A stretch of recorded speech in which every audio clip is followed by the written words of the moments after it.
Welcome to Not Milk Never Milk. Subscribe if you're lactose intolerant. You begin by locking down what matters, the site dimensions and the program. Take accurate measurements of the plot and note existing elevation points so heights aren't guessed later. Decide your scale, 100 for overall plans, 50 for detailed rooms, and pick CAD or paper and grid. Once done, sketch primary walls and the main vertical datum line that ties floor plan to elevation. This gives you a consistent reference for all subsequent height work. Now translate the plan into measurable heights. You draw walls, openings, and stairs, labeling dimensions and wall sections so vertical relationships are clear. Set a finished floor level, FFL, and a common datum. Annotate floor to ceiling and critical top-of-wall heights.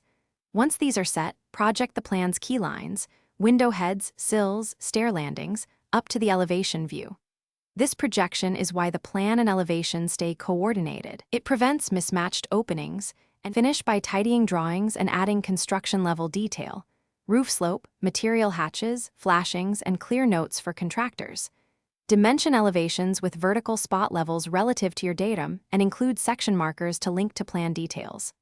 Once complete, export to PDF and CAD, print full-size details for critical junctions, and run a final checklist. Check alignments, heights, and scales.